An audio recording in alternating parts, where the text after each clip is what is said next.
You're listening to Real Love, Real Stories TV and podcast. I am so excited you're here. My name is Kanu and I'm the host, and I am bringing to you another love story. Enjoy. Welcome, you guys, to Real Love, Real Stories. I'm really excited to have you guys on. So why don't we start by some introductions? Sure. Hi, Kanu. Thanks for having us. I am Priya and this is my husband. And I'm Rohit Kalra. Nice. And you're in Arizona, same area with me. Yes, we are in Arizona. I've been here for 15 years since we've been married, and Rohit's been here for almost 22 years. Okay. That's awesome. Nice. Yeah. So let's just dive right in. Let's talk about your love story. How did your love story begin? Well, Rohit and I actually grew up together in a country called Zambia, which is in Africa. And my neighbor. Yeah, Zimbabwe. So. Yeah, so I was actually 5 when my parents moved from India to Zambia, and how young were you? I was 6. No, you were 6, yeah. So we moved there and we grew up together. It's so funny because we actually have a photo of Rohit's probably 7th birthday, and I'm standing right next to him, and I'm like staring at the cake, and I'm like, why are you standing there and smiling at the camera? That's funny. Little did we know that, we would end up getting married. Oh, that's awesome. Yeah. So you met in Zambia. And so how did then your relationship actually become, like, how did it start? Well, we never really dated, Okay. Rohit, how old were you when you left Zambia? I left for high school at the age of 12. So I kind of left Zambia pretty early. Okay. While I was still in Zambia. Yeah, and you went to, you were in Wales for a while? I was in Wales for high school, correct. Yeah, we always tease them that, your parents didn't love you, so they send you to boarding school. So once he left, it's not that we really knew each other in that manner. We knew of each other. We had the same friend circle. We used to hang out. And once he left, he never really came back to settle, but he would come back to visit. On and off. And I think from Wales, then you came to the US, right, to finish your education. Oh, okay. So like for college, after high school. Okay. Yeah. And then I guess, we have a lot of common friends, and one of our very close family friends thought that we would be a good match. So kind of arranged and it just suggested that, hey, if you guys don't have anyone in mind who you want to settle down with, why don't you consider each other? And that was a very awkward moment, at least for me. So yeah, so can we explore that a little bit? Because I've interviewed other people that are in relationships that were arranged, and from what I learned from those relationships, it was their parents. I'm thinking about Peru, for example. Yes. It was her parents that actually put an ad in the paper. But what I heard you say just now is that a family friend suggested that you. So tell me about that. What was different about yours versus what I just said about Peru? So in the olden days, as Parul's was, because she was born and raised in India, over there the culture is still a little different. But for us in Zambia, our parents took that culture with them to Zambia from India. But it's more about how good the family is, because in an Indian setting, marriage at least, it's not just about the boy and girl. They have to see how the family is, because we believe you're not just marrying the boy and the girl, you're actually marrying the family. So if the families know each other really well, then there's a very big chance that the kids will be introduced to each other. Right.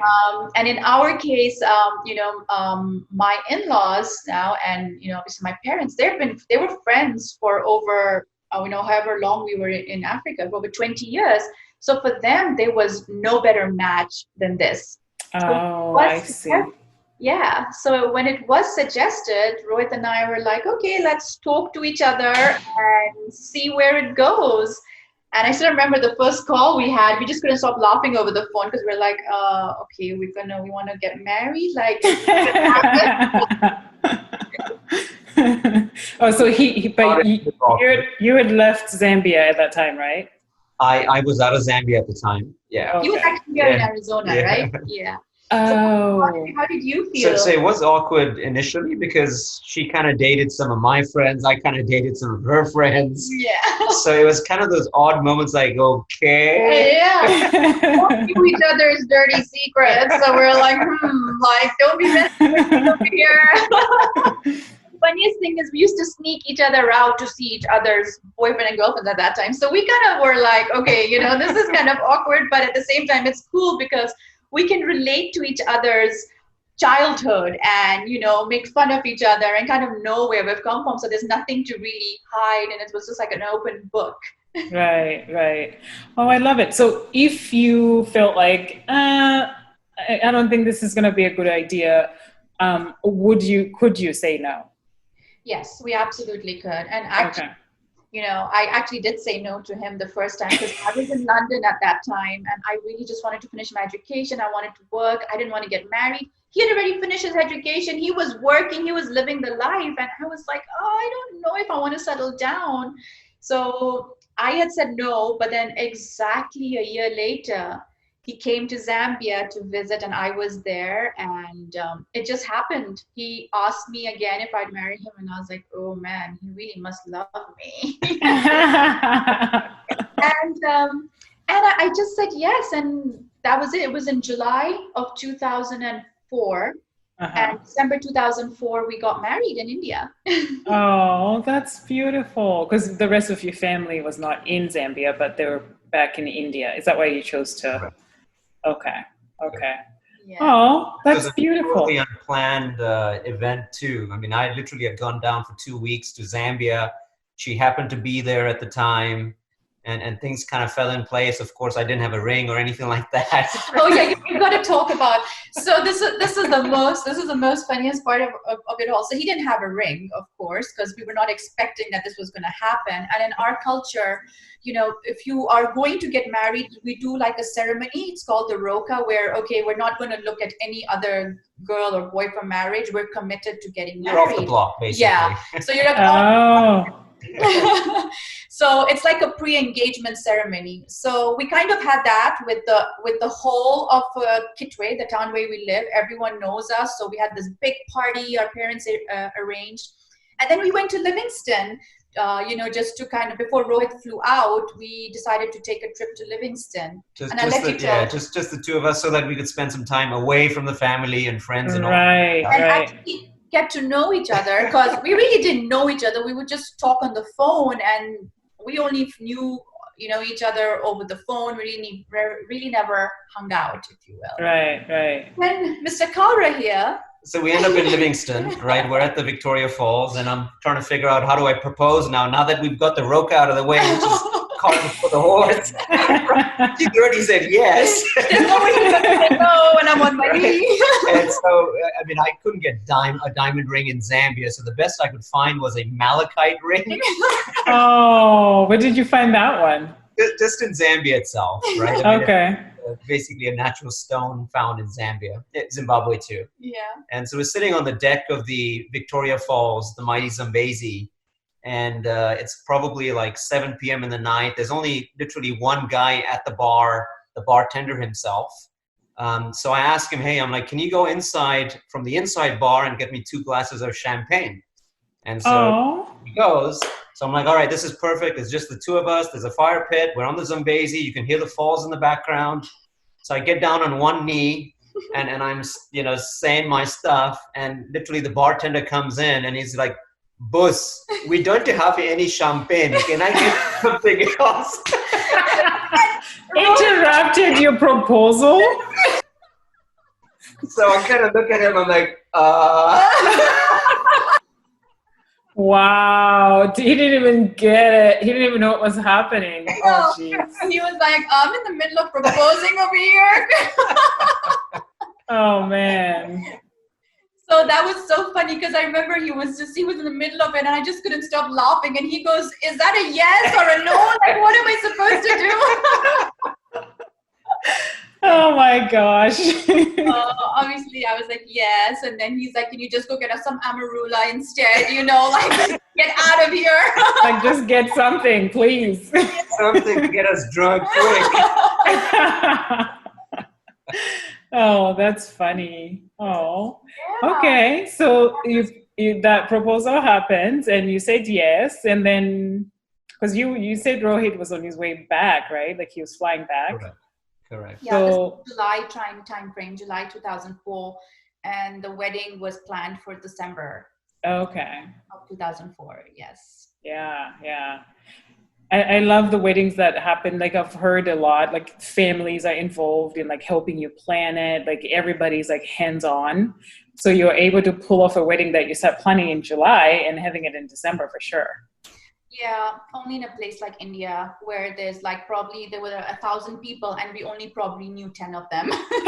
They were all extended families and your parents are trying to get everyone to be there and introduce you to everyone, and we just sit there on the stage like, okay, what's going on? And people just are coming congratulating you and we have no clue who these people You're are. like, who are you? Thank you, but who are you? Yeah. With a smile and take pictures, right? Yeah. Right. This is your uncle, sister's, brother's, cousin's, sister's neighbor. There you go. And then when they meet you 5 years later, "Oh, do you remember us?" And we're like,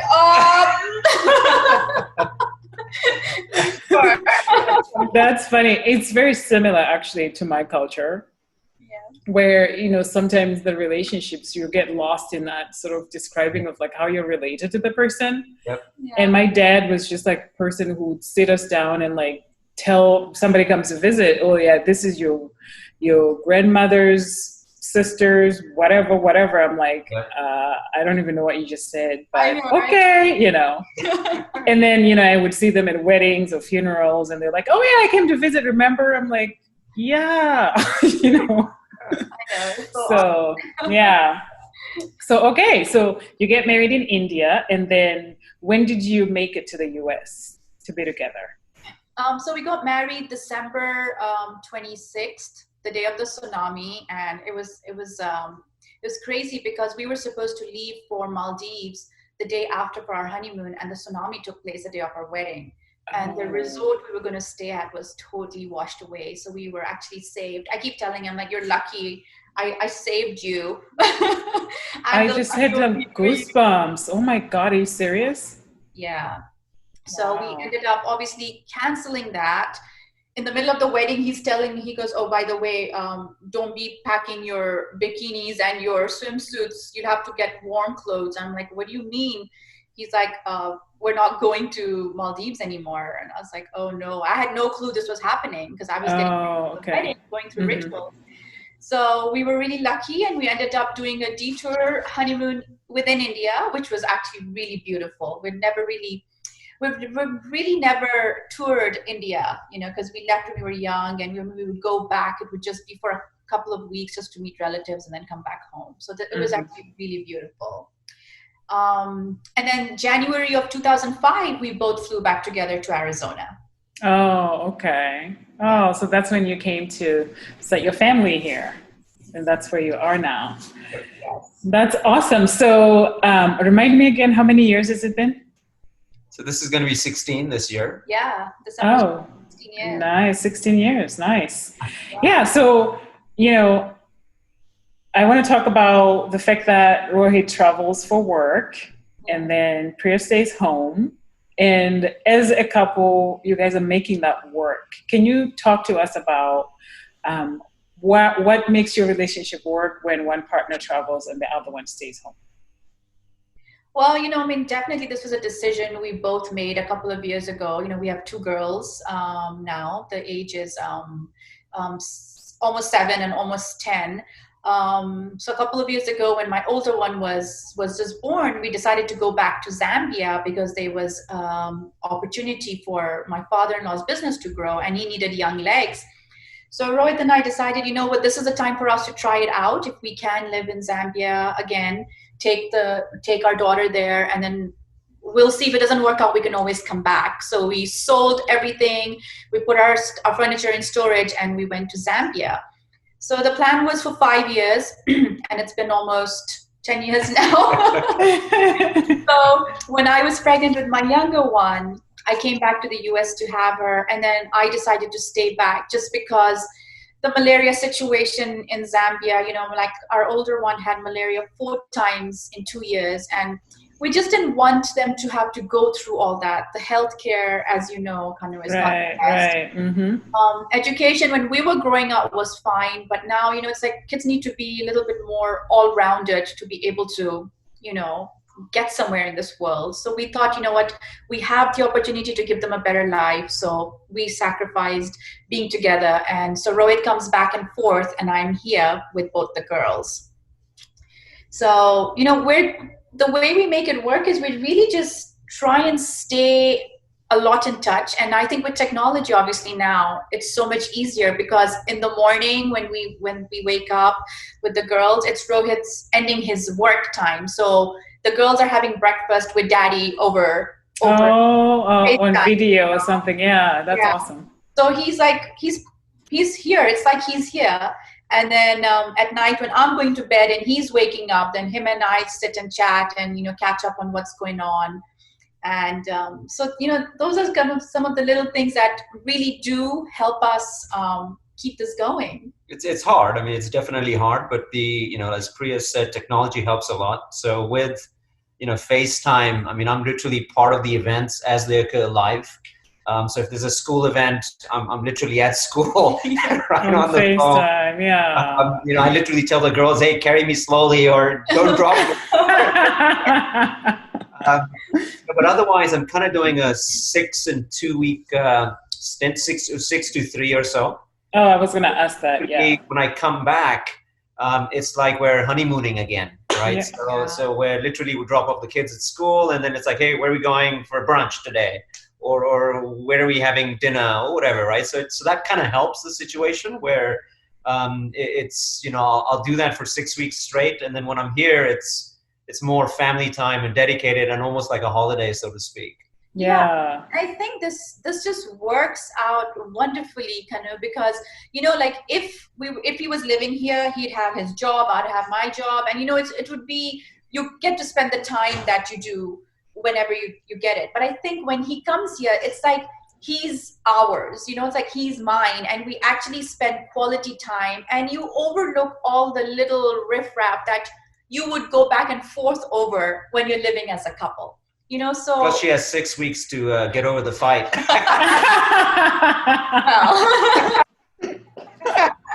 Forget about it. So you start a fight, you fly out, by the time you come back, she's good. We've got this down to a science. All my friends are like, man, your husband's got it good. All my guy friends, of course. And I'm like, and I tell my girlfriends, I'm like, you just got to ship your husband away. It gives you that break. When he's with you, it's this romance, really. I love that. Wow. So six weeks on and then 2 weeks at 2 to home. 3 weeks. So And usually the summer, I go there with the girls because my parents are still there. My in-laws are still there. And, we still have lots of friends. And then Rohit comes here, Christmas time, he's here for at least 4 weeks. So. Yeah. It sounds like you guys have it, set in a way that that's functional for you guys as a family, and it works well. So. Yeah, that's awesome. So, often when I interview couples, I always ask them, a couple questions like, what are some of the things that you deal with in your relationship that, are sort of like those annoyances, even though you guys are on honeymoon every 2 weeks after every 6 weeks. So what are some of those things that you deal with in your relationship? That annoys each other? Yeah. Look at that big smile on his face. Can't take mine, but I'm just joking. I'll let you go first. I think for me, Priya is extremely particular about how she keeps the house and stuff around the house. So even if, for instance, the remote moves from one table to the other, she'll know the next day that, hey, there was something here. Where did it go?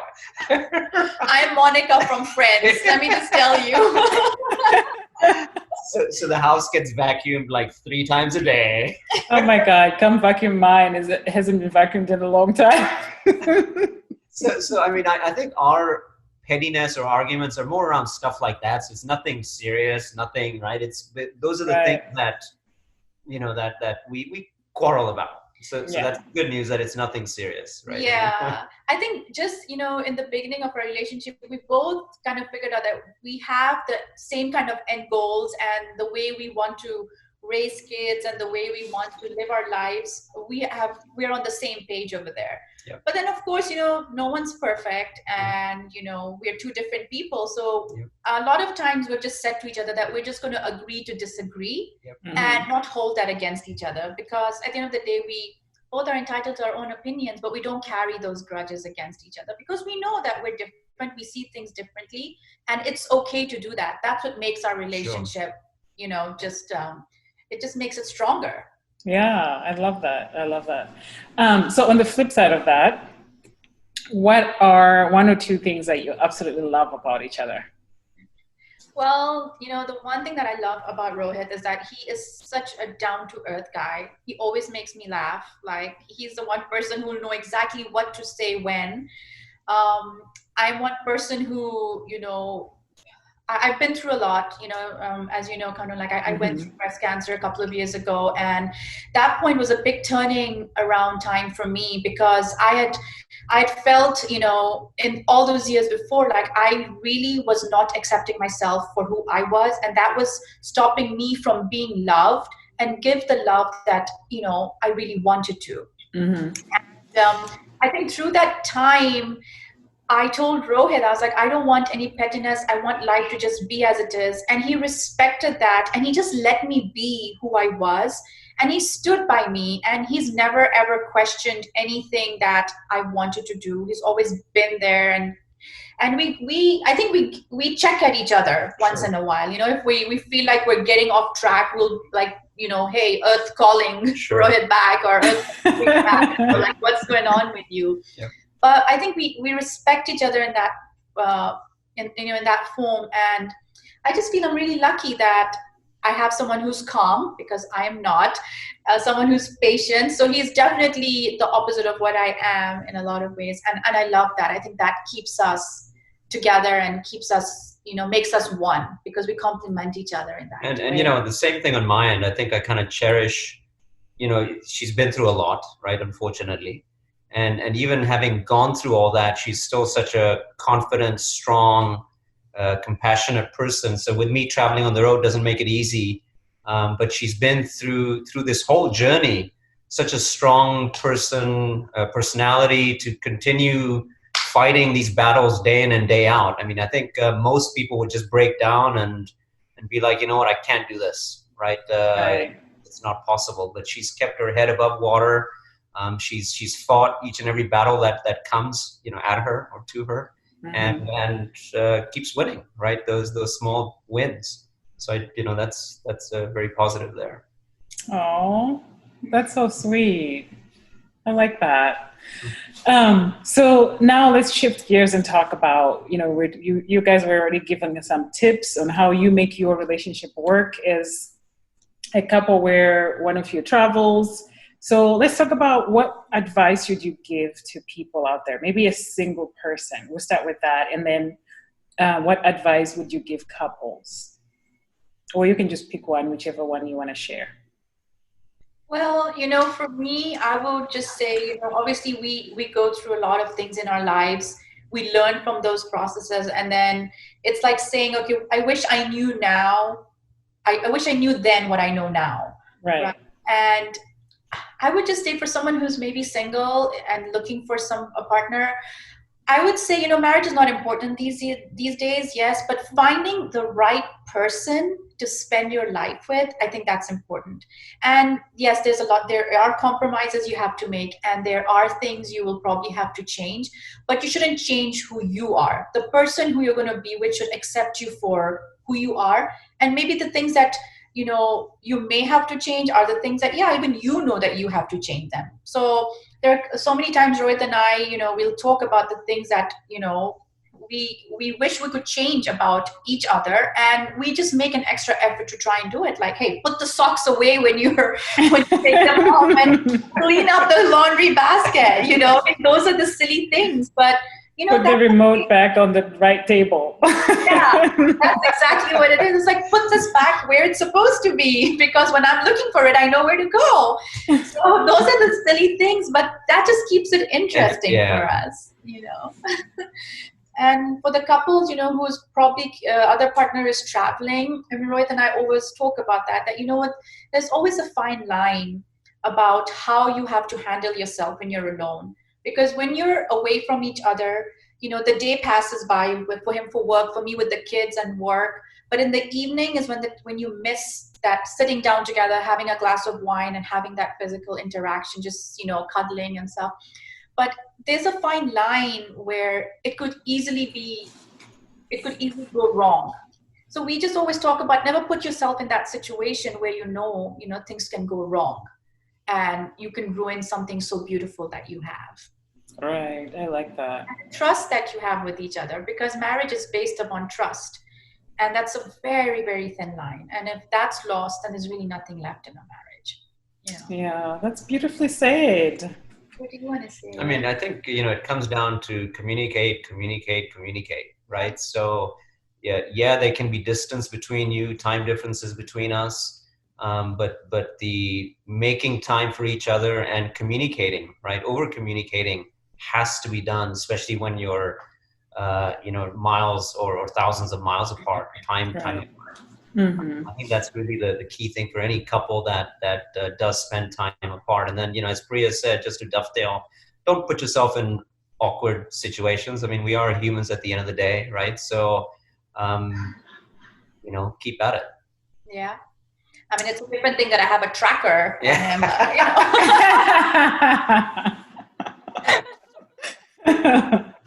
That's funny. Yeah. So is there a question that you were hoping that I would ask you that I didn't ask that you want to talk about? No, not really. I just think that, life is beautiful if you're with the right person. It really is.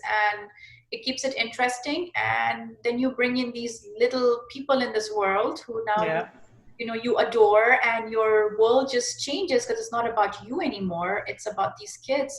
And also being on the same page on how you want to raise your kids, I think is very, very important. And I see the girls, because Rohit's been here through this whole COVID, and I can just see how they're so confident and they're so happy. And it's just made us realize that, we're doing this for them at the end of the day, because we want to give them a better life. But look at what they've been missing out on. Like, daddy's home now, and their confidence is back, and they're loving it. And like, I'm loving it. I'm getting a break, because for the last 9 years, I've been just doing this all on my own. So it's actually, it just feels so complete. And I just wish we could be together like this. So I would say for me, this COVID situation is a positive thing. Not going nowhere. Are you secretly low-key hoping that it's extended and extended? The end of the year. Yeah. But then on the flip side, I'm like, oh my gosh, it might be hard to go back to what we knew before, Right. Yeah. So we're just going at it slowly and seeing what it is, just embracing each and every moment, because you never know what's going to happen tomorrow, right? That's right. Well, I am so grateful that you took time out of your Sunday to chat with me and share your story with me and my audience. And I just know they're going to love it. So thank you guys so much for being on Real Love, Real Stories. Thank you, Okay, Kanu. thank you. It was Thank lovely. you. Thank you so much for listening, and all the way to the end. I am genuinely so grateful. So now you can continue to show your support in a few different ways. The first one is, if you can think of someone who might benefit from this episode, please send it to them. And the second thing is, we all are on social media, Facebook, Instagram, and the like. So please share this episode And I love it when people tag me to their post. And 3, head over to iTunes. You can leave a review and you can rate this episode. All your feedback is very helpful, and it helps this podcast get visible so others can listen to all these great stories. Thank you so much. Till next time.